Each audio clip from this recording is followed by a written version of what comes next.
Hey all, welcome to the Common Good Podcast. It's a Monday, and that means there's a pretty good chance around here on the Common Good Podcast that you're going to have a little red hat, blue hat conversation. Two friends, known each other a long time, who disagree about Donald Trump. Yeah. I'm wearing the blue hat, taking on that role. Casey's wearing the red hat that says Trump was right. Well, he must have been right about something. Casey, I can't quite figure out what it is, but, stop clock theory says he's probably right about something. All right, so good to see you, Casey. How are things in Colorado? Wonderful. We got beautiful weather here. It's just amazing. I think it's maybe 60 degrees and sunny, blue sky. Amazing. Of all the things we have in common, which we'll go through a long list, we disagree about Trump, but we hold so many other things in common, which we think is what's interesting about this conversation. I'm in Minneapolis. It's that day today here as well. It's 60 degrees. The sky is just crystal blue. Wow. It's going to be 76, light breeze. I mean, just kind of day Beautiful. You just feel like the weather's giving you a big hug. Hug and a kiss. Hey, Casey, in Minnesota, when you're in Minnesota, you cherish those days because you don't get too many of those. That's right. Because that nice hug you're getting is about to turn into a squeeze that's going to pull all the breath out of you when you walk outside and someday in January or February and you literally gasp because it's cold. All right, so here's the premise for this for those who are joining us for the first time. Casey and I have known each other for years. We have a lot in common. We're both faith leaders. We're both middle-aged men. Knew each other when I was in college. Casey was in high school and have stayed in contact throughout all of these years. And we've ended up on really different sides on some very important matters, not just politics, but specifically about Donald Trump. But sometimes those two things weave together.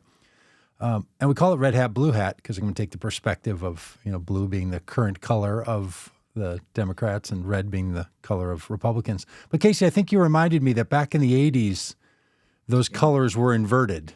I was actually going to mention that. Yeah, if you look at the map from the 1980 presidential election, you'll see that when Ronald Reagan won in a landslide, that the map is red. Yeah, and now you look and see actually blue. Sorry, blue. Yeah, they were, and now you look at the map when Biden won in a landslide and Republicans are red. So it's just sort of what happens. But we hold so many other things in common. In fact, just realized just now, we both have grandsons, that have the same name. Our grandsons are both named Wesley. Yeah. I mean, of all the things. Hey, Casey, I was thinking about this. Even though we call it red hat, blue hat, what this is not is trying to claim that one is white hat and one is black hat. We're not trying to say one's the good guy and the other one's the bad guy. Now, I think Donald Trump is a real risk to this country. I think while he, like all human beings, are a beloved child of God, light of the world, salt of the earth, he has no business being president of the United States. And I think he's a real danger. I think his policies are problematic, and he as a person is a real threat. But that doesn't mean that everyone who supports Donald Trump is a bad person. Now, I'm going to inject a couple of things in our conversation later that I think you do this a lot, Casey, in our conversation, and we've chosen to be really frank about this. I think a lot of Trump supporters do this regularly. They somehow conflate someone's opinion of Donald Trump with then that person's opinion of them as a voter. This happens all the time. I'll give you a couple of stories about it as we go where I hear people saying this. If you try to say you disagree with Donald Trump, you think he's a threat, you think he has no business being president, pretty soon, seconds into the conversation, people are like, well, why do you think I'm a bad person? Why did you just connect my view of Donald Trump to my view of you? So we're not doing that in this conversation. We think people have many reasons for the beliefs that they hold. We're not always responsible for the things we believe. We're not even responsible for the things we know. And so we all end up with beliefs that find us in different places. And we think friendship and community and conversation and relationships is what can really change things. So no white hat, blue hat, no white hat, black hat, just red hat, blue hat around here. Amen. Can I comment on that? Yeah, please. Yeah, I totally agree with that, and I'm glad that we have decided to take a different tact, even though we definitely disagree. And yet we're friends. And as I've said before, I really hope that this can be a model for people. I like the fact that we use humor, Yeah. that we can find some other common ground in music and guitar. But I do have to say that when you bring up, how that works with the bad person thing, I think it works on both sides. It definitely is sadly on both sides of the coin, Hmm. because if because I have plenty of my own examples of people that think I'm a bad person, uh, and I'm sure there's people watching right now that look at my hat and just judging from my hat have already decided that I'm a bad person. And I think that's where we go wrong in this country, and I think that's the sad state of affairs right now, is that we cannot seem to be able to look at each other and have normal, rational, kind, yet very heated but still rational and kind conversations about these things that we disagree about, and to be able to do that without charging the other person as there's something wrong with them. Mm-hmm. Mm-hmm. And so I think that's important that we point that out, that it is happening on both sides. It goes both ways, and hopefully we're not going to be doing that here. So Right. And at the same time, we're going to be like, this is full content conversation, right? In other words, like if someone watches a football game, which I'm not a big fan of, it's a much different game than baseball. Like in baseball, you occasionally make contact with the other person, sliding into a base, making a tag, something like that. In football, the point is that you make contact with that other person, right? Like the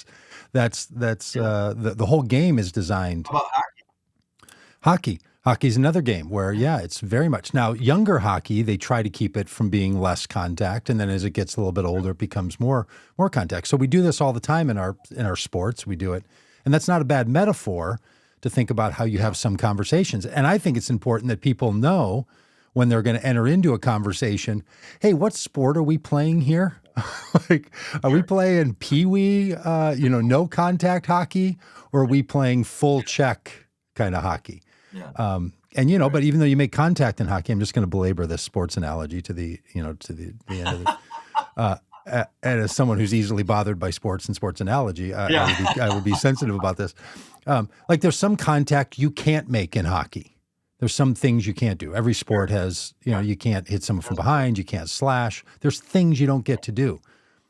So you have to sort of decide. And we've decided, look, we're going to be frank about this. We text back and forth all the time. I think if some people read our text messages, they might think like, man, these guys are, first of all, snide, a little bit funny, but they're also really like kind of aggressive. But I think that's part of the deal, right? We know it's not personal. I'm not thinking badly about you. I'm competing ideas and we're sharing these ideas. So this conversation comes out of that, regular routine of us being in conversation and texting. And then we talk about it here. So I want people to know we're going to raise issues and go at it and say, I want to know how you think about this. As I mentioned a couple weeks ago, I think it's crucial that I'm able to make your point in a way that you would feel comfortable that I've understood you. That if I had to speak in your absence, you would be able to say, if you ask Doug what Casey Franklin thinks about Donald Trump, what he will tell you will be accurate. And I want to get to that point because there's no point in having an argument with an idea that someone doesn't hold.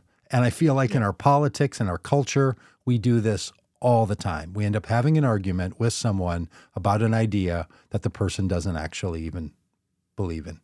Yeah, no, that's really true.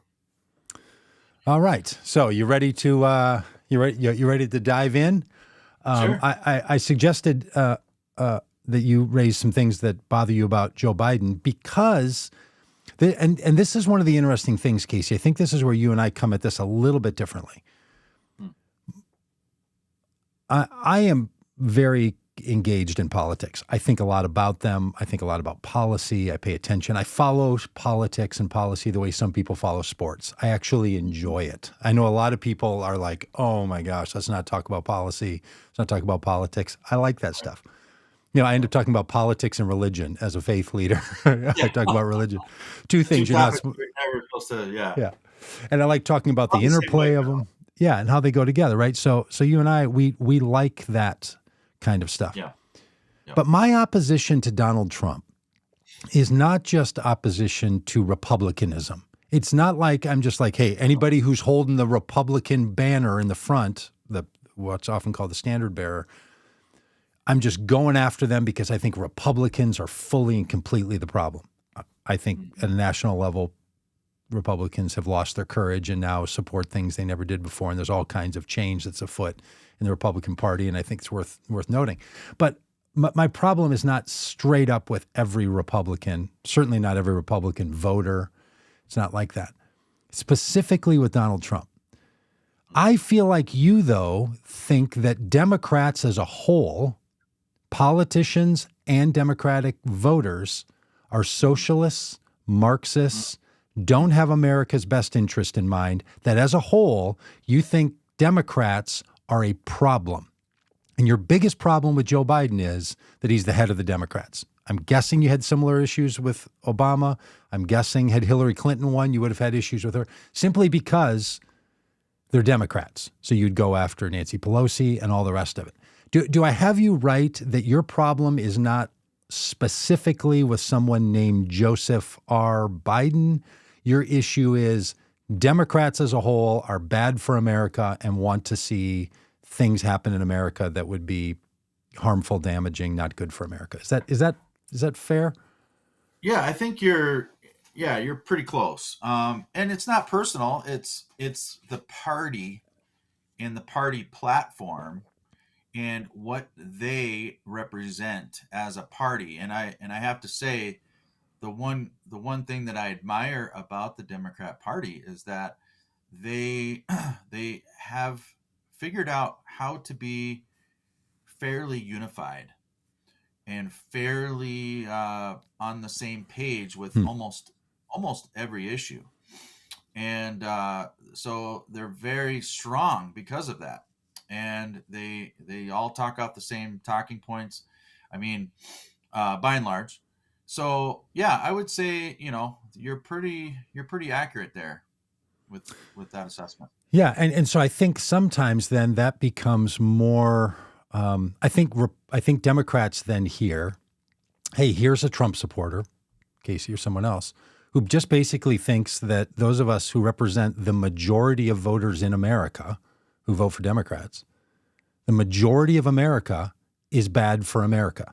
The majority of the people who think about their politics are thinking in ways that you believe are bad for America. And that sets up, I don't know, a different, because your critique, if I hear it right and I read it regularly, is not like, hey, this is going to work better or that's going to work better or this policy is leaving these people out and this policy is including these people. It is, you people are Marxists. You have a secret plot to damage and destroy America, and we don't see all of it. We only see pieces of the the iceberg, but underneath you have actually an entire plan to remake America so it's no longer capitalist, it no longer includes everyone. It's going to lock people up. Like, it's that kind of view that you think if Democrats really had all the control they want, look out because America as we know it won't exist in the future. Is that fair? Yeah, I think you're pretty close. I'd say you're about 90%. And the thing is, though, when you say the majority, I don't know. I mean, if you think that the majority of the population or the electorate, people who do vote, are voting Democrat, on a regular basis or whatever, I don't know. I would take issue with that. I'd say it's a little more 50-50, and it just depends on the election. It depends on what part of the country. what's going on. I mean, things flip flop back and forth quite a bit. I mean, Donald Trump did win in 2016. So would you say then that the majority of the voter population voted Republican, or would you No, I say think no? they Because voted for. I think they voted for because you don't win the presidency on the popular vote. popular vote. More Yeah. people voted for the Democrat than people voted for the Republican. That has been true in every election except one in the last 25, 35 years. Yeah, I look, I think the numbers are unshakable. But whether it's 50% or 52% or a greater majority than that, the idea, and look, I would say the same thing to my Democratic friends. If you believe that Republicans want to destroy America, Mm-hmm. you are in a different conversation than those of us who believe we have a wide range of beliefs in a pluralistic society. People take a variety of opinions. We have varying perspectives that all have to be negotiated. And the beginning of that is the belief that people are doing this in good faith. Now, they could be wrong, but they don't want to do harm. You think, though, that Democrats actually do want to unravel the things that we hold to and believe in. And it's not like you just came up with this 6 months ago or a year ago. It's not like, hey, something kind of happened and pick a date. You're like, no, from the beginning. I mean, let's go all the way, or begin. Maybe go back to FDR, like, with the Great Society. Like, you get back into the 20s, and for the last 100 years of a 260, 70-year history of America, this party wants to see the demise of the American dream. And and I just got to say, that not only is not true, it's not true. It really, even though, look, we're friends, I think that perspective does not leave a lot of room for people to have any view other than you want to see us eliminated from the country. You don't want a Democrat to exist in America.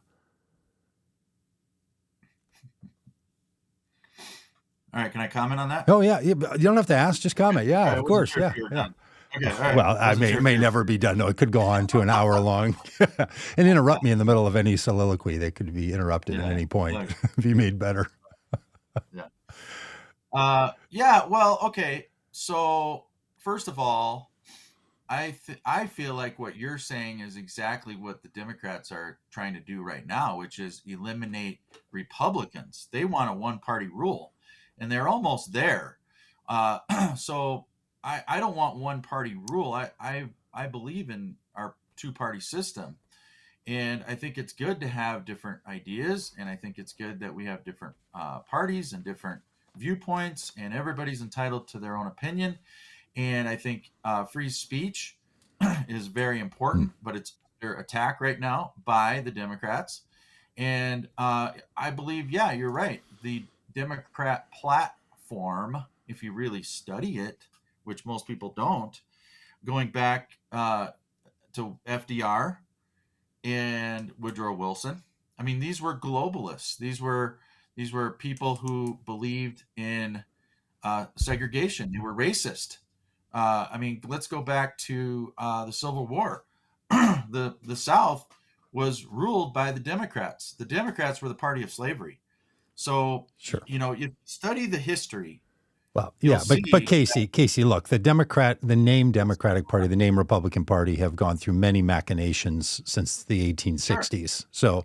So to say the modern day Republican Party is like the 1860s Republican Party wouldn't be honest. It was not true about Democrats either. I mean, if we could at least stay in the last 100 years. Sure, but you can't deny the history either.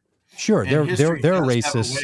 Yeah, history has a way of progressing. And history also has a way of having things embedded that tend to not go away sometimes, that they're there in the mix, in the recipe from the beginning. So that's all I'm trying to say. And okay, if we want to talk about the most recent times, our lifetime or the last, 10 or 20 years, um, the and again, I don't want to say Democrats, because that means I'm pointing to individual people, I hear you. right? What I want to say is there's a Democrat platform Yeah. that, just like the Republican platform, that people then subscribe to. And the way I look at it is this, Doug. There are certain people who have a certain vision of how the United States of America should be. And I'm talking about in the Democrat side, okay? And those people, whether they intend on destroying America or not, and I haven't quite figured out. Can you give some examples so I don't sort of deal with a hypothetical of Yeah, yeah, amalgamation of people? yeah. Well, I Like, who are you mean, thinking of? yeah, I'm thinking of people like Obama. I'm thinking of people like Okay. Joe Biden. I'm thinking about Hmm. the people that he surrounds himself with. I mean, President Obama said when he was president, and I think even before, that he wanted to fundamentally transform America. Hmm. And that all sounded great because he had the hope and change phrase. But in my opinion, what he had in mind is not good for America or Americans. But what I think happens is what I'm trying to say is whether or not those key leaders are diabolical or have some kind of sinister plan or not, um, they have a certain platform. And then what happens is then the media, who is an extension primarily of the Democrat Party as their propaganda wing, end up convincing a lot of people that these ideas that, in my opinion, are bad for America Like which are actually, ones? Give are me a actually good for pick an America. idea. Pick an idea or two, just so I sort of know. Yeah. Like, which Well, general ideas are going through your mind? I mean, well, let's just look at the Constitution. Let's just look at the Constitution. Right. In my opinion, what I see the Democrat Party doing is actually destroying the Constitution. And it's Like how? really, really sad. Okay, well, like for instance, right now, there's several efforts, and this is just one example, one of many Sure. examples. Yeah. Okay. You don't need all of them. Uh, I so, would love to hear all of them at some point. Maybe you yeah, can yeah, send them yeah, to yeah. me in a list because I'm not Oh, yeah, sure there's a long list. But I would any you got any yeah, ways that yeah. Well, I Democrats mean, are the, intentionally wanting to destroy the constitutional system of the yeah. United States of America. Well, first of all, I see examples, plenty of examples of um, Democrats trying to destroy the First Amendment. I see plenty of examples of Like, Democrats trying to destroy the Second Amendment. sure, like so. Just give a couple ways on the First Amendment: Yeah, well, freedom of speech, first of freedom of the all, press, freedom of religion. How yeah, so? all that stuff. Yeah. How So we see it right now with Donald Trump. They're trying to eliminate his free speech. They're trying to say he can't speak about his current case. They're also trying to say he can't speak the about Demo? Okay. the election. Okay. Okay, so The that's reason is example. because he's under federal indictment, dude. Like that would be like nobody's running around just saying Donald Trump doesn't get to say things. They say that criminal defendants read the whatever his following numbers. I can't keep track of all four numbers. That's why there's a limit being put on what people think he should be able to say because they believe he's trying to corrupt a jury. So Right. that is precisely constitutional. But okay, No. anyway, but go on. Okay. I won't bicker every point, but if your best is like Democrats are trying to destroy the Constitution because they don't want Donald Trump corrupting the jury or sending out death threats against prosecutors, No. that's not And let me much. give you another example. Okay. The very fact that the Democrats, led by Joe Biden, with Jack Smith as his henchman, with Merrick Garland, are doing all the stuff that they're doing right now is actually unconstitutional because they are interfering with a federal election right now as we speak. So here again, we see the Constitution under attack. Well, when the constitutional system of separation of powers and a Justice Department are being utilized, it's not a violation of the Constitution. Would be my response. All right. So thanks. Anything else on that topic that you want to? Okay. Then hit one up on? last thing. One last thing I want to mention.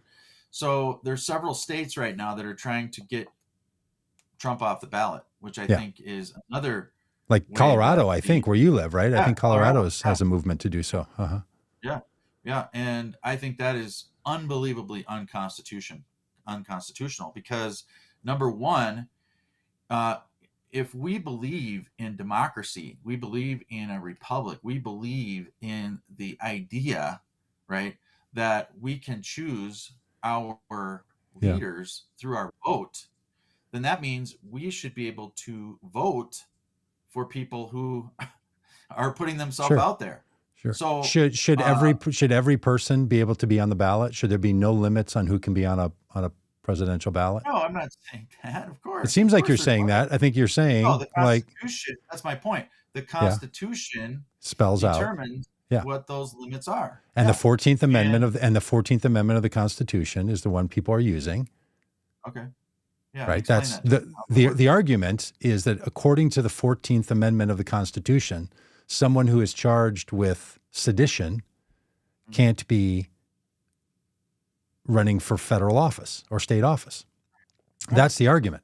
Now, someone can determine, a court will have to determine, because that's how things get determined, if the person, Donald Trump, is indeed charged with sedition in a political sense, not only in a legal sense, and therefore they're ineligible. But that's using the very constitutional means, the 14th Amendment of the Constitution, to try to invoke that. Yeah. So you're clearly not saying that there shouldn't be any limits. You're saying there should be some, and these people are saying, well, the 14th Amendment gives us one of the rationale. So let's investigate that and have a court decide.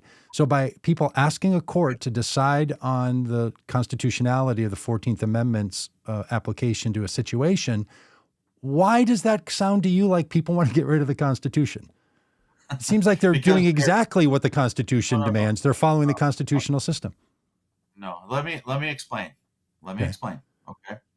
So first of all, this is exactly the tactic that I see the Democrats using. So what they're doing is, instead of saying, well, let's just throw away the Constitution and not even look at it, they're actually taking it and they're saying, oh yeah, look at this. Oh, Section 3 of the 14th Amendment disqualifies Donald Trump. Yeah, oh my God. That's exactly what they do. They should look at the...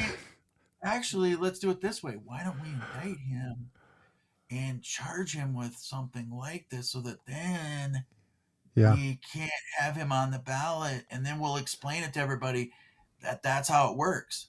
No, it's a reinterpretation. What Democrats are doing is actually shredding the Constitution by weaponizing it, which is exactly what they're doing with the law, which is another way that the Constitution is being destroyed by the Democrats. But let me explain. Okay. Let me explain. So I happen to have a copy of the Constitution right here in front of me. Okay.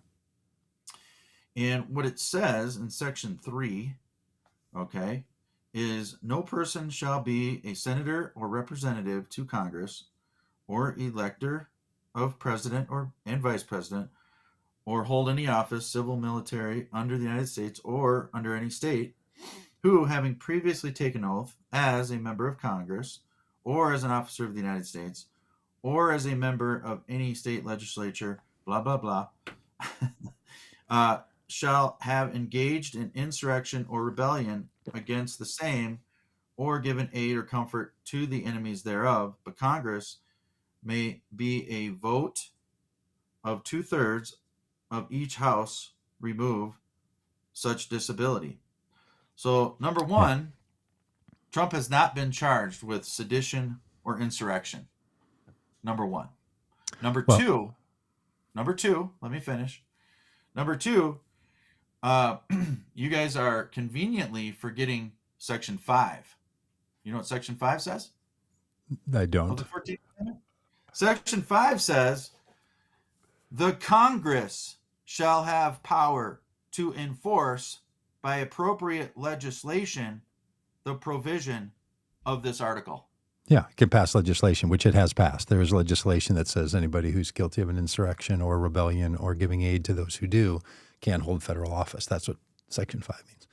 Yeah. Okay. All right. Okay. So so that's what it is. So this is a determination now, because of lawsuits in multiple states, is going to go before courts who make these decisions. The way constitutional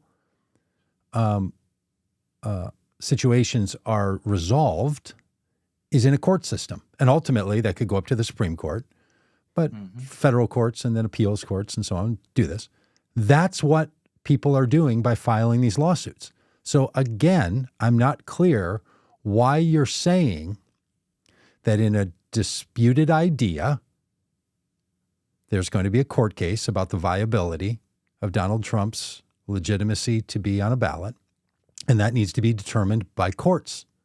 That is following the very constitutional requirement that you just read. So, look, you clearly hold an opinion, which you can. I hold the same opinion. I don't think that Donald Trump's actions, as they have been litigated to this point, meet the standard of the 14th Amendment. But some people do. So, but that's not anti-constitutional, Casey. That's the whole thing here.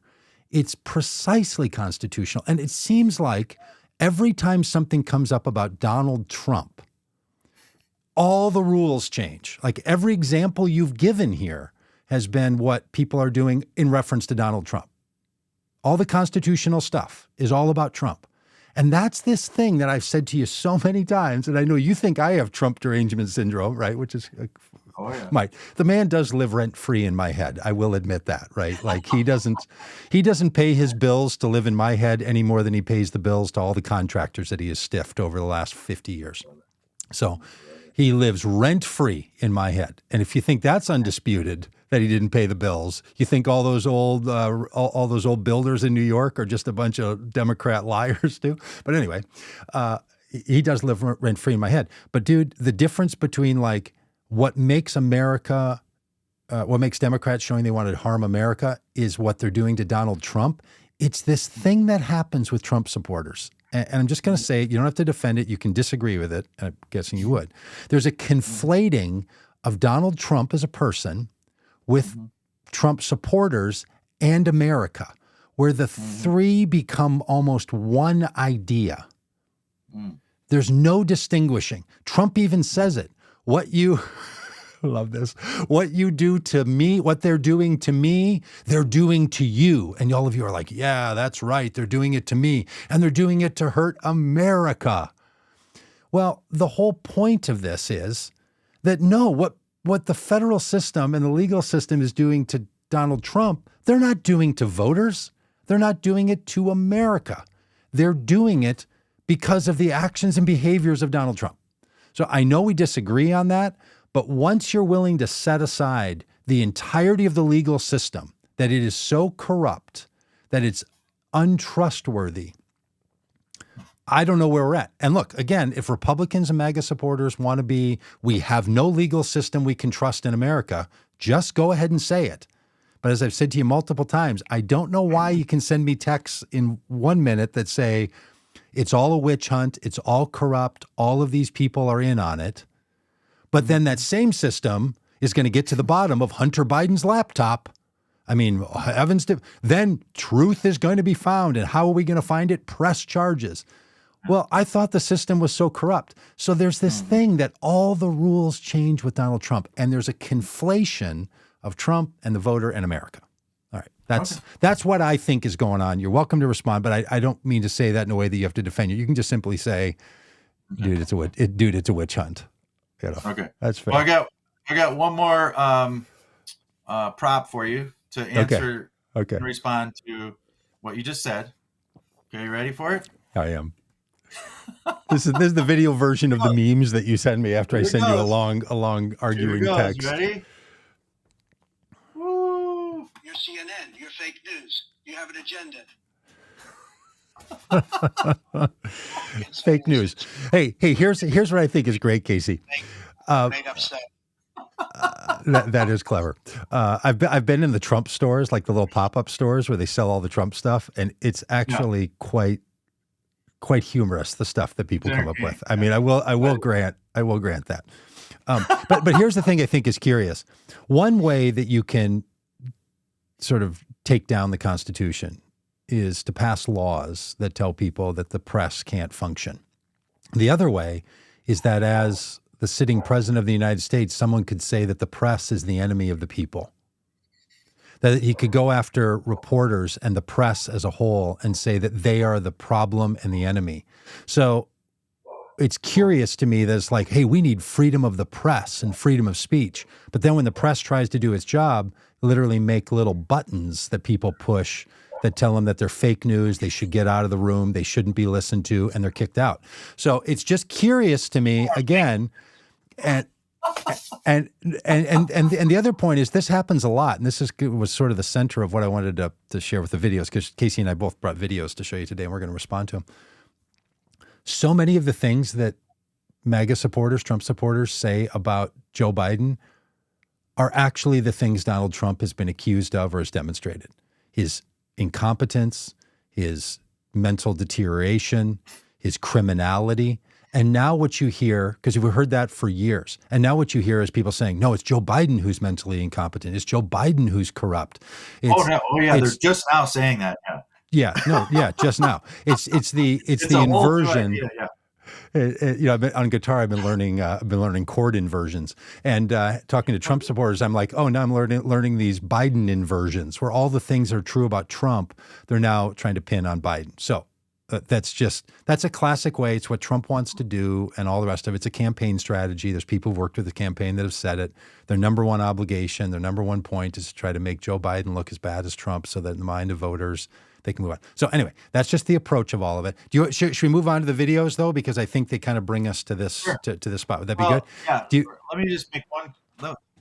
Let me just make one quick comment, and then we'll move to the videos. The whole thing about the press. I'm going to keep pushing you back on this. Mm-hmm. It's funny because that's how we started out the conversation. As I talked about how biased the press is, and I believe that all you have to do is just simply look at footage. And I mean, I'd love to put, if I had the time, I would put together the montage. Just look at, the mainstream press, ABC, NBC, MSNBC, CNN, all those, CBS, Fox, and look at how they covered Obama. Look at how they covered Obama, and look at how they covered Trump. And that's all you need to know. That's all you need to know. So the mainstream media is biased. I mean, even the interview that we're going to watch, that you made me watch for preparation for this, it's so unbelievably obvious that Welker she just hates Trump. Same with the CNN town hall, the gal that did that with Trump. Uh-huh. You could just see it in their eyes and hear it in their voice, in their questions that they ask and how they push back. They hate Trump. And so, it's obvious that there's a bias there. Okay. We'll just leave it at that. Well, I just want to make one comment about that. This happens a lot. Whenever Trump is treated like other politicians, Trump supporters say they've made it personal and they hate Trump. It's like the most thin-skinned. Trump is this way too. You're mean to me. You say bad things about me. You write bad things. When he was asked by a reporter, why do you say such bad things about the press? He said, so then when you write mean things about me, people won't believe you. So this idea that when a politician is pressed, it's because they hate him. This goes on all the time with Trump. It doesn't happen with as many other politicians. It's this weird thing in my view with Trump, and that is that everything's personal about Trump, and then the voter gets conflated in with Trump, and then they conflate America, and then the reporters hate America because they hate me because they hate Trump. It's just the constancy of this. Okay, put that down. All right, put that down. That's not fake news. That's an opinion. Dude, this just, like, you're literally doing it right now. Like, that is a demonstration of it, is this idea that if you say something about Trump or question Trump, No one can question the man because, boy, to a MAGA supporter, how dare you, take on the great leader. And it's just the strangest thing, dude. I don't get it at all. Okay. Because one I'll last tell you thing and this, then we'll move on. as somebody who worked hard in politics on the side of Democrats for a long time, the people in the Obama administration and supporters of Obama who would say things like, I cannot believe how much easier the press goes on Trump than they did on Obama. They say it all the time. Look, every administration says, how come you're not treating us more fairly like you did the previous guy? They do it all the time. But with Trump, this isn't just that. This isn't just working the refs. This is some other kind of delusion that any critique of Donald Trump is an attack on Trump. Like, I will ask you, do you think there's any critiques of Donald Trump that you've heard from me or from the press or anything that are legitimate? Sure. Which ones? Sure. Like, just shorthand any of them, like his character or his incompetence or his criminality, or just pick one. I mean, there's plenty of things that he has said that I don't like. There's plenty of things that he's tweeted that I don't like. And there's plenty of times when I'm like, dude, just put down the Twitter, man. Mm-hmm. Put down the phone. Put it down. We can do without that. Yeah. But I want to say this. All you have to do is look at any press conference that occurred during Trump's presidency. And I'm especially thinking about Jim Acosta. But you can look at any press conference. Do you remember how it was like a shark frenzy? It was like a feeding frenzy with the reporters just going after Trump, like questioning everything. Jim Acosta wouldn't put down the microphone. And look at a Biden press conference. Well, first of all, he doesn't hardly do any. He has his press secretary do them all. But think of all the softball questions that the press throws at the current press secretary. And it's only been up until recently, just within the last 2 weeks, that I've seen any tough, hard questions at all coming out of a reporter's mouth, except for maybe one in particular that I can think of. But by and large, and that's a Fox News guy, by and large, there's no hard questions. Everything's softballs. And even when they catch Biden on his bike or somewhere on vacation on the beach in Delaware, which, by the way, he spent more times on vacation than at work compared to any president. But when they catch him out there, that's not true. Oh yeah, it is. Oh yeah. Okay. So when they catch Biden, they throw the softball questions. They say, "What flavor ice cream did you have? Did you like your ice cream? Oh, cool." So you're saying they should ask him harder questions, but then when Trump is asked hard questions, you say that's also unfair. So it's unfair what they don't ask Biden, and it's unfair what they do ask Trump? It's unfair that there is different treatment. Okay. Look, okay, Casey, but truthfully, man, I'm telling you, I hang around politicos all the time. This is a constant argument among politicos. It doesn't hold any weight with me ever. Obvious. The press treats every politician with the same level. I don't hear Biden or any Biden person complaining about the press and how they're treating him. Okay, so truthfully, buddy, how much are you listening to Biden politicos? You're not, dude. Like, I am. So just trust me, because I don't think you're spending a lot of time watching the shows where how the press is treating him. Well, they probably are now because tough on him. Oh yeah, no, they've been complaining, truly, buddy, since day one. Truly, shorthand. Give me an example. Yeah, from noon on the 21st of January, 2021, they started saying, why are they not putting out all the things that Biden did with executive orders today? Why are they not pushing forth what's happened with the CARES Act? Why are they not talking about chips? Why are they spending all this time on Joe Biden's dog biting people? Why are they spending all this time on Joe Biden's age? And they're not talking about all of the accomplishments, the international accomplishments, the bringing together Congress to pass important legislation that's changed America's lives. Why are they not talking about unemployment being as low as it possibly could? Instead, what are they talking about? Hunter Biden. Hunter Biden's not even in the administration. Why are they spending all their time talking about it? Buddy, I promise you, That's just typical. What's different is that no one's saying because they hate Joe Biden and therefore they hate me and therefore they're enemies of the state. But Donald Trump is pushed on questions he doesn't want to answer. And all of a sudden it's, why do you hate Trump? How many times has the guy said, you hate Trump? You hate Trump. How many times have you heard Obama, Biden, Clinton, Bush ever say, you hate Bush, you hate Biden, you hate Obama? No one says it. You know who's obsessed with people hating him? Donald J. Trump, 45th president of these United States of America. So yeah, look, example after example after example. You take in the news that I take in, which is kind of general mainstream news, and it's a constant bitch session from people about why Biden's not getting better press. Well, frankly, you know what nobody cares about? What flavor ice cream he eats.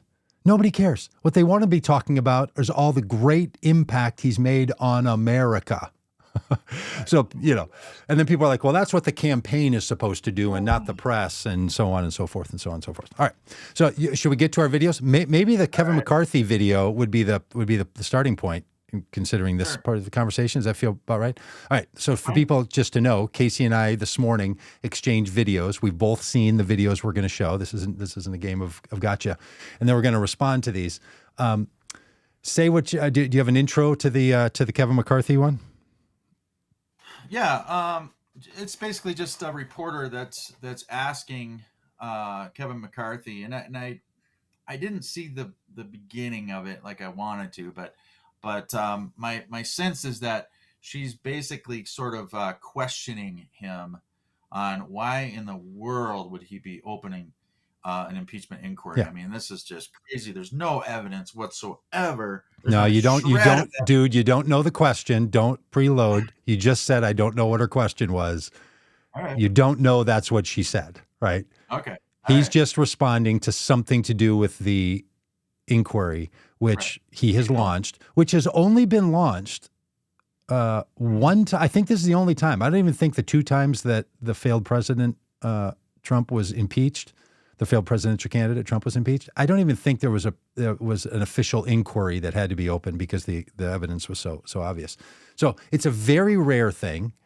Pardon me. You don't have to say very rare. The point of rare is that it's very rare. Preloading now. Preloading now. No, I'm saying that's why they're asking him the question about this inquiry that he just had announced a day or so before this press conference. I think that's fair. But you don't know what question the reporter asked. Fair enough? All right. But do you? No, I don't know. I just know that he says when it comes to an inquiry. All right. So here we go. What impeachment inquiry is to do is to get answers to questions. Are you concerned about all the stuff that was just recently learned? Do you have any concern? Have you asked the White House any questions? Yes. Okay. Do you believe the president lied to the American public when he said he'd never talked to his son about business dealings? Yes or no? It's all right. I can't answer that. You can't answer that? Do you believe when they said the president went on conference calls? Do you believe that happened? That's what the testimony says. Okay. Yeah. Do you believe the president went to Cafe Milano and had dinner with the clients of Hunter Biden, who believes he got those clients because he was selling the brand? That's what the testimony Okay. says. Do you believe Hunter Biden, when you saw the video of him driving a Porsche, that he got $143,000 to buy that Porsche the next day? Do you believe the $3 million from the Russian oligarch that was transferred to the shell companies that the Bidens controlled after the dinner from Cafe Milano took place? So the testimony says. Okay, then I go back. Do you think the president lied that he? But is that an impeachable? Is lying an impeachable? Well, offense? you want to know. I'm not saying impeachment. All I'm saying is I would like to know answers to these questions. The American public like to know, and that's what impeachment inquiry provides.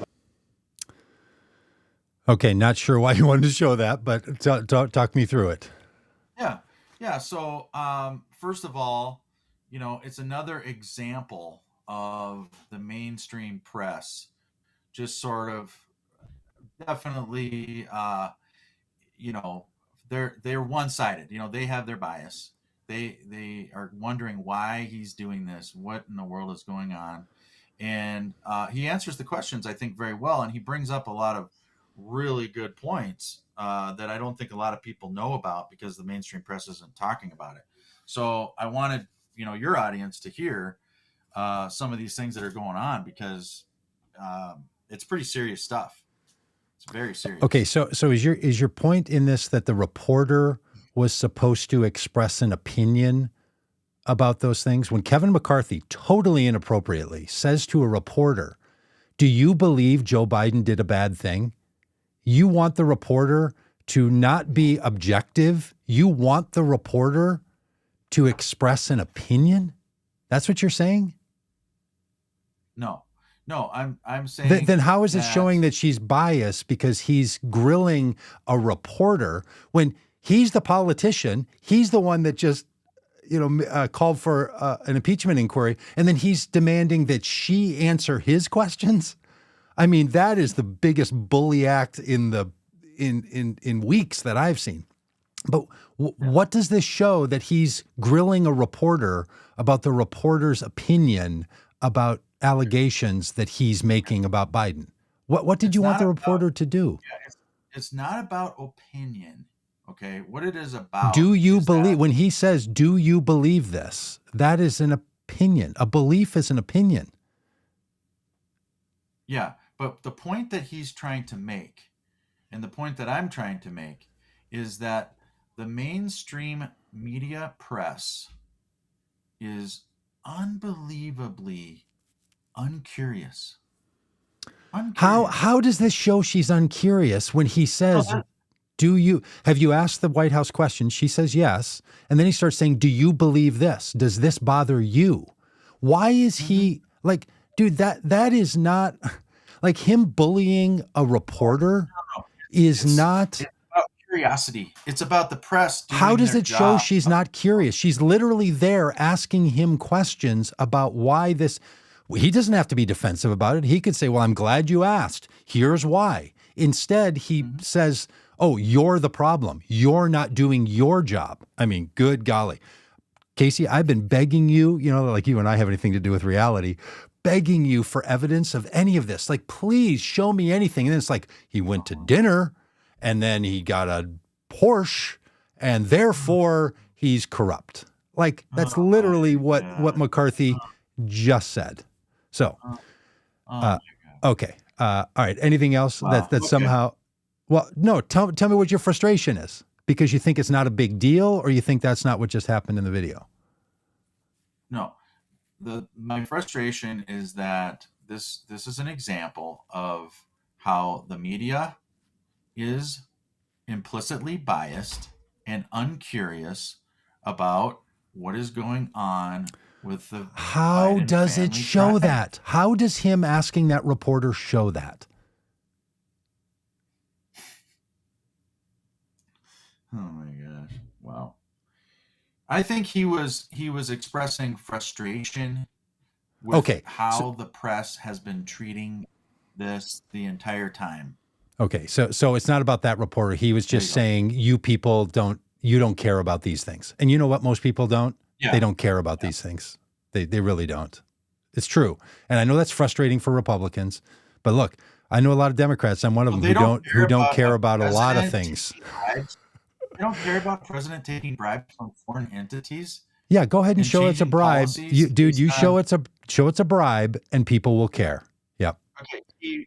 Say he went to dinner. $1 billion Okay. of taxpayer No. money. Okay. We'll get to that, dude. Once there's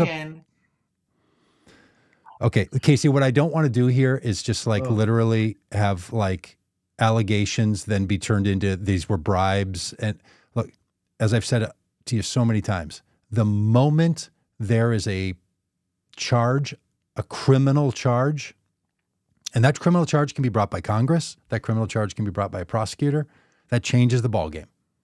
But right now, months and months and years of this, we're talking 5 and 6 years ago, an entire impeachment of Trump that went on because Trump wanted this stuff to be investigated, and still we got nothing. So fair enough. Thanks for showing the video. Can I show you the Welker video? The interview one we can talk about. All right, so this is from Meet the Press on Sunday. Casey's video was actually pulled from YouTube. a report on YouTube. Mine, I had to point my camera at my computer screen and then record it because it's so fresh. It's not yet on YouTube. So that's why the quality is the way that it is. And this is the interviewer, Kristen Welker, asking Trump about January 6th. Do you want to say anything about it before we get into it? All right. All right, here we go. Let's move on to January 6th and the allegations that you tried to subvert the election. And again, I just want to give you a chance to talk about this because voters want to hear about this. The most senior lawyers in your own administration and on your campaign told you that after you'd lost more than 60 legal challenges, that it was over. Why did you ignore them and decide to listen to a new outside group? Because I didn't respect them. You'd hired lawyers, sure, but that doesn't mean, you hire them, you never met these people, you get a recommendation, they turn out to be rhinos or they turn out to be not so good. In many cases, I didn't respect them, but I did respect others. I respected many others that said the election was rigged. You called some of your outside lawyers. You said they had crazy theories. Why were you listening to them? Were you listening to them because they were telling you what you wanted to hear? You know who I listened to myself? I saw what happened. I watched that election, and I thought the election was over at 10 o'clock in the evening. You were listening to your instincts. My instincts are a big part of it. That's been the thing that's gotten me to where I am, my instincts. But I also listen to people. There are many lawyers. I could give you many books. There are books that are written on how the election was rigged. There are numerous books that were written on how the election was rigged. Just to be clear, were you listening to your lawyer's advice or were you listening to your own instincts? I was listening to different people, and when I added it all up, the election was rigged. All right. What did you hear in that interview, Casey? How did that strike you? Well, I mean, first of all, it blows my mind that pretty much all Democrats and the Democrat media want to talk about is January 6th. It all goes back to January 6th all the time. And I just love how she sort of takes this inquisition, approach with him. Were you listening to your lawyers or were you listening to your own instincts? I mean, who are you listening to? I mean, what does it matter? Why does it matter who he was listening to? People can make their own decisions. They can come to their own conclusions. We all listen to lots of things all day long, all year long, and we make our own decisions. We come to our own conclusions and come to our own opinions about something. So it's more of the same. Okay, here's what I see. I see somebody from the mainstream media, the longest running news show, the longest running show in American history, one of the highest watched political shows on NBC, said to Donald Trump, "Tell us your side. Why did you believe the people you believed? People want to hear from you." That's what happened. She just simply asked the question, "Tell us." And then he says, "Well, I listened to the lawyers that I wanted to listen to." And she said, "Why didn't you listen to the others that were telling you these things?" Because under sworn testimony, the lawyers have said they told you that the election was not rigged. And then he says, "Because the lawyers are untrustworthy. They were bad lawyers." I mean, the guy's habit of doing this, it's unbelievable, right? He hires people, he uses them. Then she comes back 2 or 3 more times. "Sir, you're under federal indictment for your actions on January 6th as related to the certification of the Electoral College votes. You're under indictment in Georgia for trying to overturn the election there. Those both have to do with your belief in the election. Tell us why you listen to the people you listen to." And you take that as bias. I take that as, here's your chance, say it to the mainstream audience. And what does Trump say? "Well, I didn't listen to my lawyers. I listened to myself." Now, I'll tell you why she was pressing on the question. Did you listen to the lawyers or yourself? Because Trump's lawyers have publicly said, and you've said to me in text messages, the president took the advice of his lawyers. He wasn't trying to overthrow an election. His lawyers were telling him that the election was fraudulent.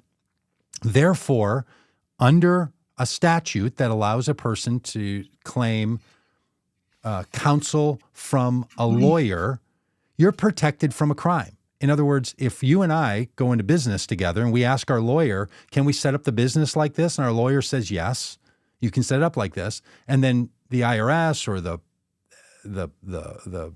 Justice Department wants to charge us for how we set up our business. We can say, no, our lawyer said we could. So our lawyer might be culpable, but we're not as culpable. That's been Trump's defense. He has made that argument publicly himself, and his lawyers have made it in writing to courts.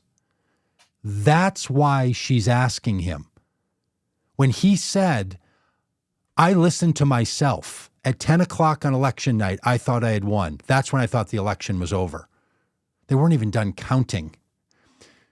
And then she says, but your lawyers were telling you one thing, and you said you listened to your lawyers. That's why she was pressing the question. She wasn't pressing the question just randomly, like this is an informed journalist asking questions. So that's what I hear when I watch this. And I know we've done this a couple of times where we watch a thing and we're like, you see this? And I'm like, and I see this, right? That's part of the issue that goes on here. So I will just say, look, for all the arguments of like Trump doesn't get a fair shake, I'm like, how many more fair shakes can this guy get to stand in front of the American people and say what he wants? But you feel like her even raising January 6th is in and of it. Tell me if this is right. I think you feel that her even raising January 6th shows that she's obsessed and she's just trying to get Trump. Yeah, like all the other Democrats, like Jack Smith. So you don't think it's a fair press question to ask the president of the United States to make his case if he chooses to come on the newscast about the indictments? The press, freedom of the press can ask anything they want. I'm just telling you that the part of the interview that I watched, I saw someone who does not like Trump, who did not like his answers, would interrupt him every chance she got, try to steer him back to what she wanted to talk about. He's not allowed to talk about what he wants to talk about. It was very antagonistic and hostile. And this is how the press treats Donald Trump. If you were to take that interview and compare it to almost any interview such like that of Joe Biden, you would see such a different, the interviewers that interview Biden in a one-on-one like that, they're like, oh yeah, tell us about your accomplishments. Okay. Oh yeah. Right. Tell us about your Well, here's Scott from the chat. Scott Weber writes, that reporter was pathetically deferential to Trump. She cushioned her questions in so many qualifiers and gave no pushback. Wow. I agree with Scott. When I was listening to it, I remember walking down my stairs behind me, and I remember saying out loud, because I tend to do this when I'm at home alone, and Shelley wasn't here, and I'm watching this stuff, talking out loud like a crazy person wandering around my basement. Like, ask him a follow-up question. Like, I'm yelling that out loud because I'm like, she's not pushing him at all. So I know you see it because anytime, again, I think this is the basis. Anytime anybody questions Trump about anything, it is personal and they hate him. If you're not for him, you hate him and you hate America. Well, and dude, I'm just you're the one that talks about Trump hatred being a real thing. So I know people hate Trump. No, for sure people hate Trump. I want them to oppose. I want people to oppose Trump. Yeah.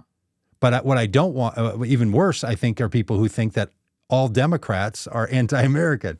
All right, do you want to show this other video? Do you want to show the Biden video? And then I've got those last two. Let me just share one more. Yeah, and then right before we go to that, I just want to share one more thought. When you were talking about the lawyer thing and setting up a business and all that kind of stuff, there's something called attorney-client privilege also. Yeah. And Jack Smith is trying to pierce that every chance he gets. He's trying to get the notes from Trump's attorneys that are supposed to be private and protected by attorney-client privilege.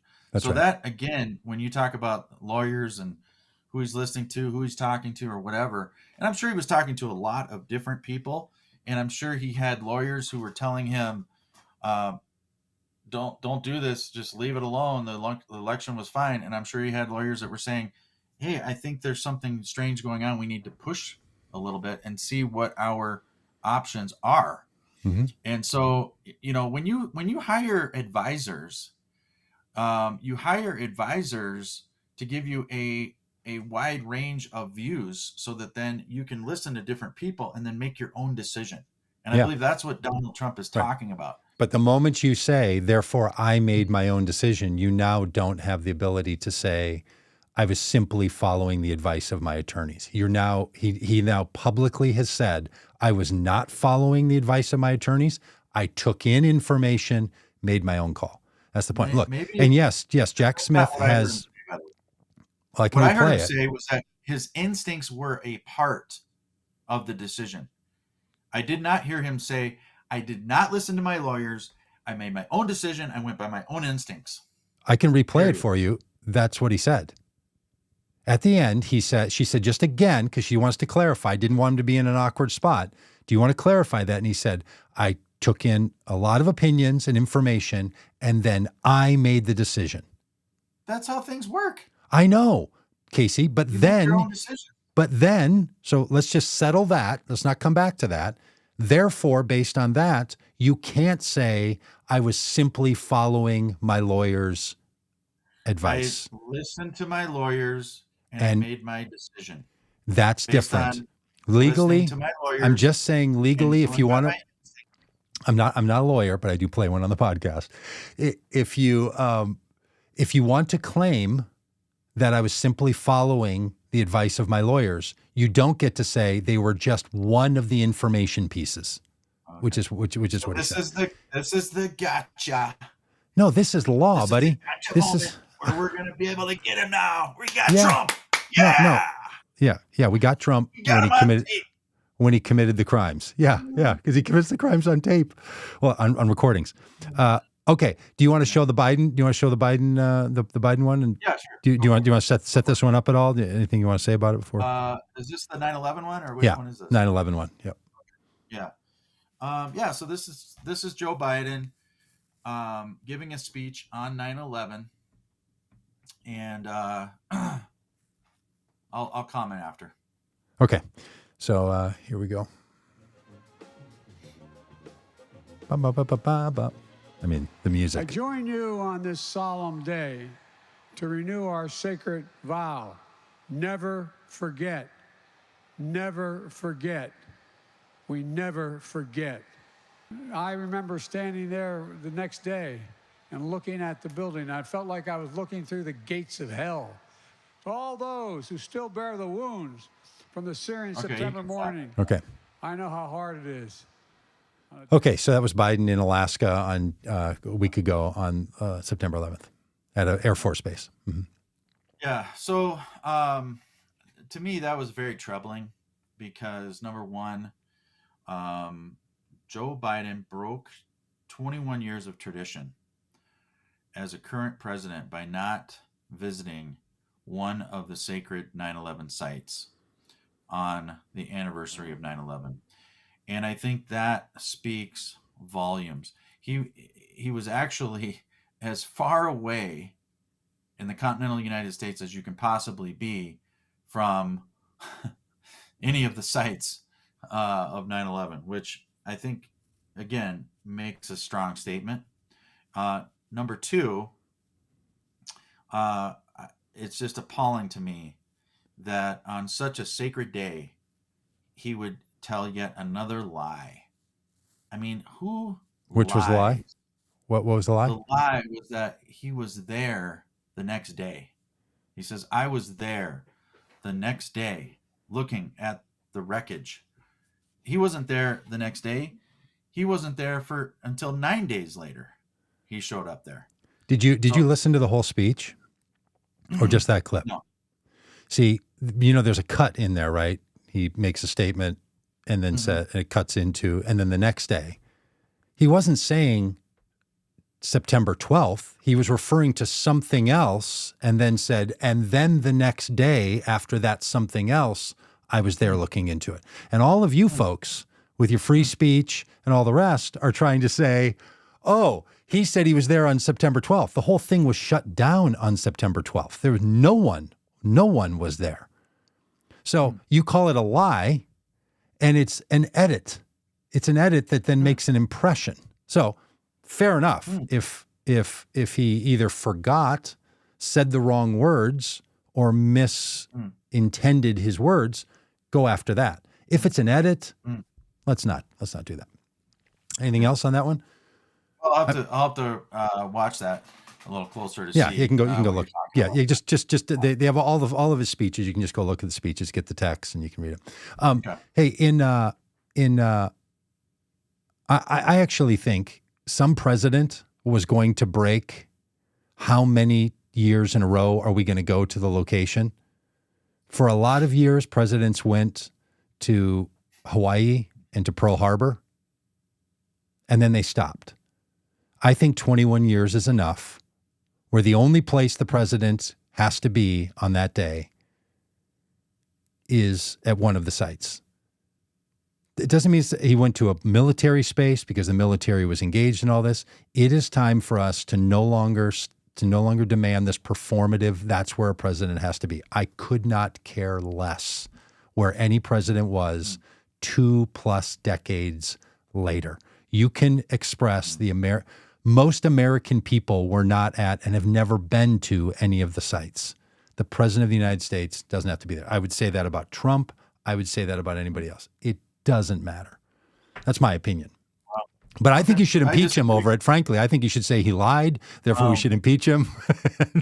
And somebody should open an inquiry. Somebody should get to the bottom of it, because somewhere there's a BlackBerry from 2001 that has the information on it. If we could get that BlackBerry, Casey.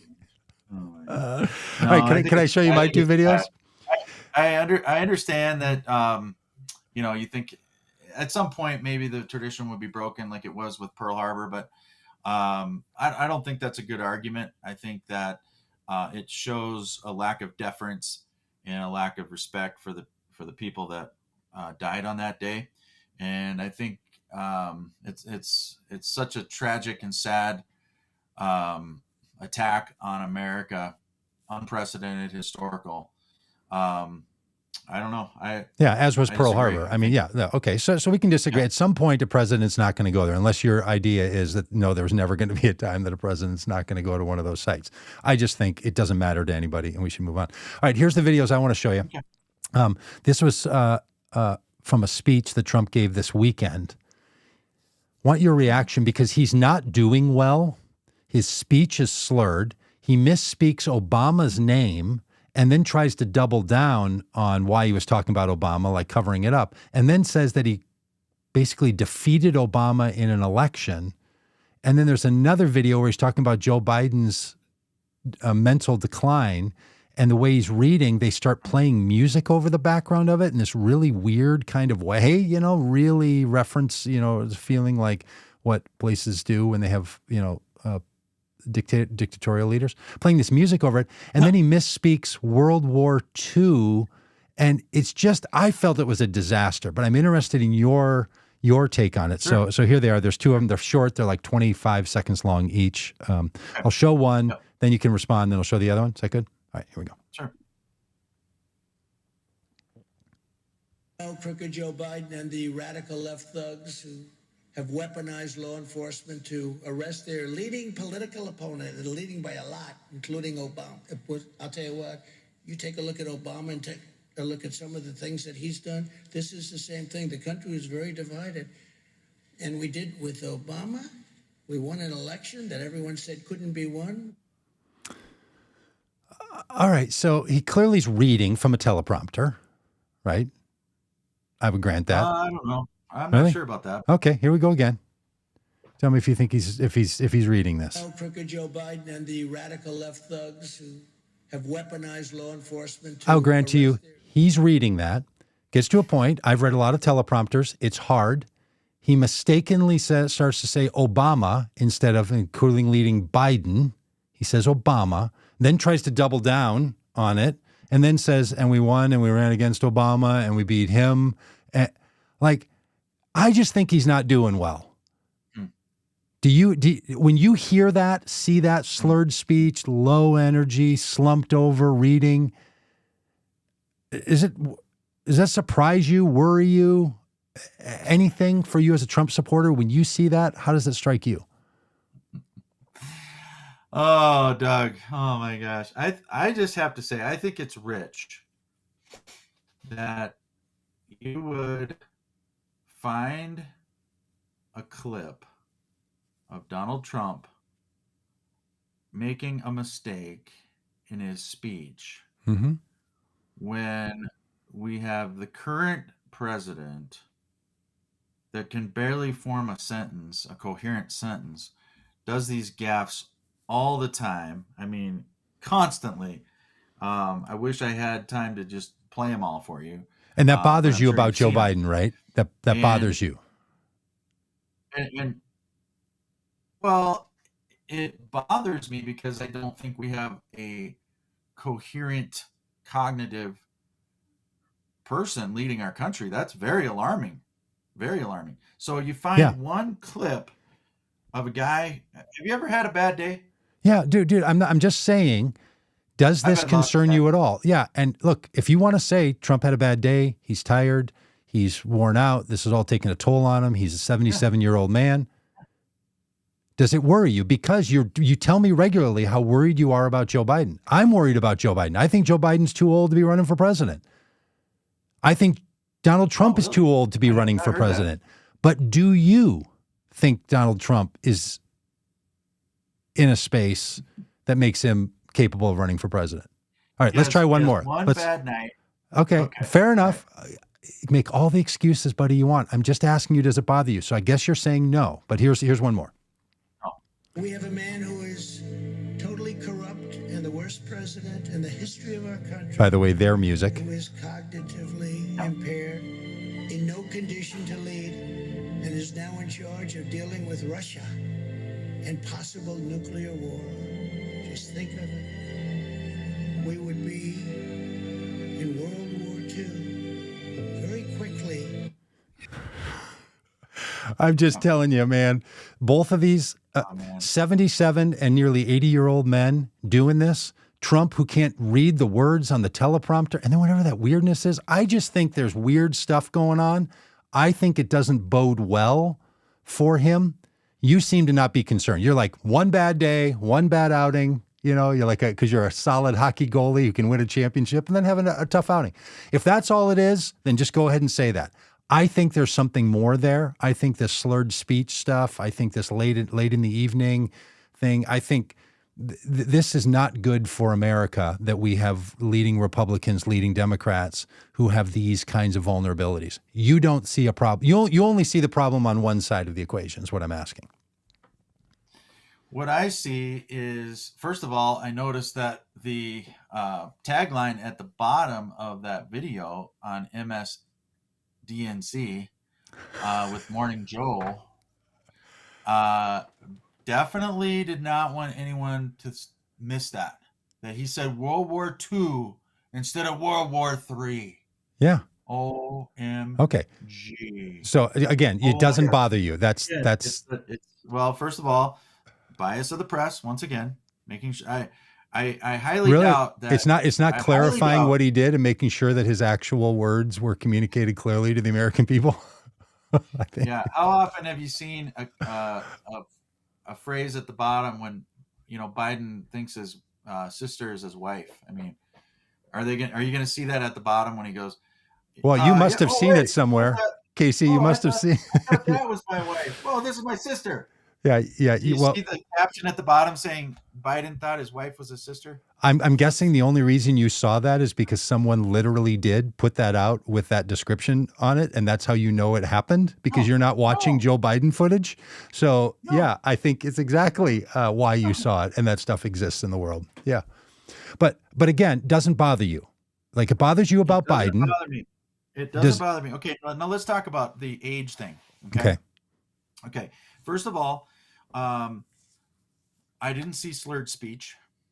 I saw him maybe misreading a teleprompter. Who knows? Maybe the teleprompter was wrong. Maybe it said Obama. Maybe it said World War Yeah. II, or maybe he was intending to use Obama because, and that was like either a Freudian slip or kind of a intentional thing where he's Sure. like, basically Obama is behind a lot of this. So he defeated Obama because Obama was trying to help Hillary defeat him in the 2016 election. Obama I'm sure was that's what he meant. involved in that. So I'm who sure knows? that's what he Who knows? That's very possible. Uh, So no slurred speech. He Okay. misspoke a couple words. Yeah. That's not a concern. Now let me talk Okay. about the age thing. Okay. Age and cognition are two different things. I know a lot of people in their 80s who are sharp as a tack. I personally know them. Yeah. So yeah, age can be a factor in someone's health and in someone's mental acuity, but it's not the sole factor. You can take two people the same age. You can take two people that are 80 years old, and one person's in a nursing home and can barely function and barely speak and they have no cognition, and another one is extremely sharp. Yeah. So you can't go by age alone. Now, I No, understand, that's why I was showing you videos. Yeah. yeah. So I think that what you're trying to say is age disqualifies them both. No, that's not the issue. The cognition of one, and they happen to be older, and the cognition of another who happens to be almost as old are two different things. Yeah. No, I agree. I'm not saying every person. I'm saying these two people at their ages. Mm-hmm. I'm not saying generally. I mean, look, Yeah. No, I'm the not saying presidency is I'm a not saying pretty that either. presidency is a pretty tough job. I'm just asking if these behaviors concern you, because a lot of Democrats, a lot of Americans are concerned about Joe Biden's age because he's a sitting president and will win the next election, and people have a lot of concerns about that. I think it's a valid concern. You don't think it's a valid concern when it comes to the red hat guy. No, it's a valid concern when it comes to someone who does this over and over and over again, and there's an obvious decline going on with someone who is already our president. Okay? Now you pull out one clip, one speech, dude, it's find just a couple misspoken words, and you're like, oh no, he's on the same level as Joe. Oh my gosh. For this sure. is a Way concern. worse. Look, I only bring it up because when Donald Trump was president, his own doctors recommended that he have a cognitive ability test and a dementia test. And he told us that he did. Donald Trump told us that he had that test. So I'm not saying, somehow I'm not pulling out one clip. I'm saying this has been a 3-year conversation about the man, maybe closer to 4 years since he did, camera, woman, man, dog, whatever, like that whole thing. It's been way up in people's concern areas. You're not concerned. Point taken. Point taken. I'm deeply concerned. Another point But you are concerned. But you are concerned about Biden's age and cognitive ability, right? Yes. Okay, So fair enough. Another thing about when you bring up, I love how you bring up the cognition test with Trump. Mm-hmm. I mean, don't most people that are in their mid 70s aren't they like on just a regular wellness checkup? You're supposed to go to a doctor once a year for an annual visit. When you're getting up in years, isn't that just part of the wellness check, the annual visit when you're getting up that age? No, it's not. Not if there's not a concern for it. No. Oh, okay. I mean, they brought in a specialist. He even described. Well, you are, as apparently because you know what is normal. No, they brought in a specialist, and they don't. Normal to me. I mean, well, it's not. Like they don't always bring in. You check out your heart. You check out your brain. Yeah. You check out your whole body. I mean. Okay, fair enough. Like but ask these sharp as a tack 80-year-olds that you know when the last time is that they went to a doctor and the doctor then said, we're going to bring in a specialist and have you go to a separate special appointment around a cognitive ability and dementia test. And if they say, oh, no, that happens every single time, let me know. Send me a text. I'll be glad to, we'll talk about it here. Okay. You're going to find out, no, they don't. And even presidents don't always have that. It's only when there's circumstances and situations that present themselves. When is Joe Biden going to have his? Because I think everybody would probably say just by watching him and looking at him that he needs a test. Fair enough. Why isn't he bringing that up? That's a great question. Somebody should ask the doctor, just like they had to ask Trump's doctor, why did you recommend this? Or why aren't you recommending it? Great question. And it won't be personal when the press asks questions of a president or a former president or a candidate for the presidency, probing difficult questions. It shouldn't be taken as a personal attack of hatred. I guarantee That's my point. I guarantee you, and there's no way for me to prove it, it's impossible, but I guarantee you that if Trump was the president right now and he was speaking the way that Joe Biden regularly speaks on camera, the press would be losing their minds. When are you going to have the test? When are you going to have the test? When are you going to have the test? You need a cognition test. When are you going to have the test? They would be going crazy. Well, and they're not. That's some fine speculation. I don't know that it is. No one was doing that with Trump until his doctor did it. So I'm just saying the press doesn't tend to do that. That's not how Trump ended up with his test. That's not how. I'll have to go back and look at some footage on that one. Yeah, fair enough. The press wasn't doing that. So okay. I think this was a good day. This was long. We remember when we said, "Hey, let's do this thing," and it'll be like we'll do it for like 45 minutes. I don't think we need an hour. Remember that? We haven't even done music. Casey, are you still in a space where you can do some music, or are you music'd out? Yeah. All right. So here's the thing, friends. Casey and I bond on lots of things. We're friends. We do go after this, and we're gonna have an argument about this and that. But we're also going to play a little music for and to each other.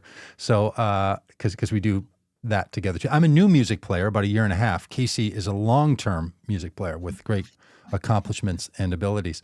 So, just a little treat for anybody that sticks around for an hour and 27 minutes on this thing. If they're still here, they're going to tolerate some music, or they're going to hang up real fast on this video. All right, Casey, it's all yours, buddy. All right, I got to get warmed up here just a little bit. You warm it up. Hey, these are going to be the sultry sounds coming to you from Colorado, and this is the one you love, Casey Franklin.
You got a heart of gold, buddy. That's great. Casey Franklin with a heart of gold. Hey, listen, I just picked up the harmonica like 2 days ago, so wow, I'm still learning. All right, so I've been working on Blackbird, just this little opening part of this ditty. Let me start again.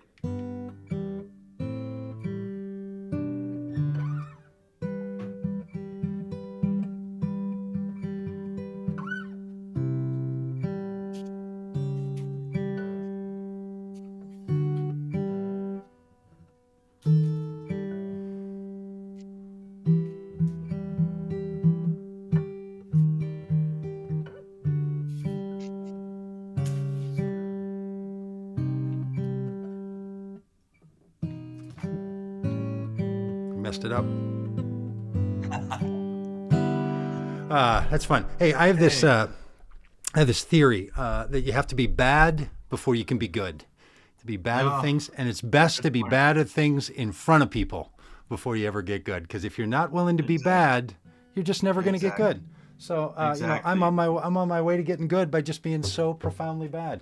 My wife keeps saying, at some point, will you not be so bad? Yeah, exactly. Well, hey, right. I want to say something about that song.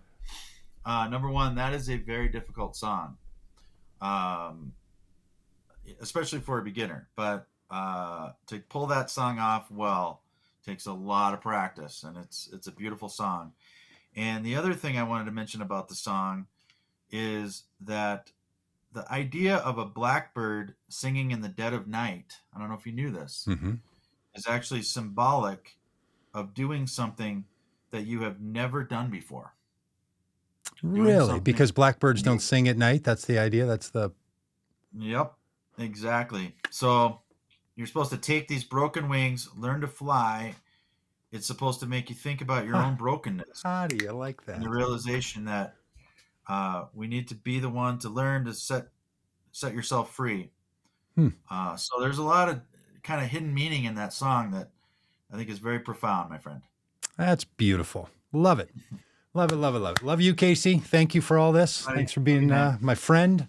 Thanks for being a part of Red Hat, Blue Hat. Thanks to everybody. It was such an active chat today. 249 comments, Casey. 249. If you're watching this is there anybody that likes me out there? Yeah, That's of course. Of course. You see right here. Yes, there are. Yeah. See, you hear it all the time. All right. I got to recruit some more Patriots. I can see. I was going to say, look at this. Got to agree with Casey on this one. So yes, of course, Casey, you're not left alone. Hey, thanks, man. Of course, yeah.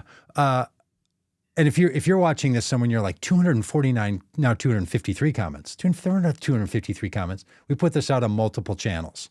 So you could be watching this on a different Facebook profile than somebody else, or YouTube, which is our primary place. So any of you who are still watching at this point, make your way over to YouTube and experience all of our podcasts 3 days a week over there on YouTube. That's better for us and just helps us connect with people. It's easier to follow up on all the rest of it. So we want to put it out in places that are easy for you. But if you don't care and you want it to be easier for you and easier for us and more engagement, YouTube's a place. All right. So that's it. Casey, maybe we'll talk to you next week or the week after, huh? Hey, buddy. Hi, buddy. Okay. Yep. See y'all. Bye, buddy. Ultimate. All right. See you, buddy. Bye.